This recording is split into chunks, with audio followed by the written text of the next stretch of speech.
at puting buhangin ng Siargao Island o hindi kaya malamig at malinis na bukal sa Bohol. Ilan lang yan sa mga dinarayo ng mga bakasyonista sa Visayas. Ang iba pang mga pasyalang hit sa tag-init sa report ni Katrina Son.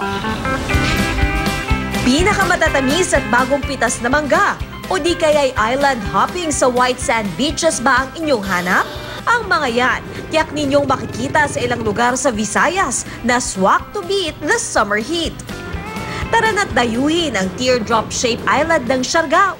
Kung hindi para sa iyo ang surfing, bakit hindi na muna humilata sa malaasukal na buhangin ng beach resort na ito? O di kaya'y mag-selfie habang nagtatampisaw sa napakalinaw na tubig. Perfect din ito kung naghahanap ka ng lugar para masolo si misis. At hindi lang yan, maliban kasi sa ganda ng lugar, siguradong mabubusog ka rin sa sariwang seafoods na pwede mong lantakan. Surfing is here, fishing is here, island hopping is here. Sobrang ganda dito talaga. Pero kung ang trip mo naman ay close to Mother Nature, dayuhin na ang Balangkayan, Eastern Samar. Nagtatayugang puno at sariwang hangin kasi ang ipinagmamalaki ng Seaside 108. Tahimik at tsak na makakapagmuni-muni ang abala mong isipan. May mga cottage rito na nasa gitna mismo ng malawak na kakahuyan, kung saan tanaw ang Seaside Beach ng Balangkayan. Ang entrance fee, libre. Hep-hep, hindi lang yan.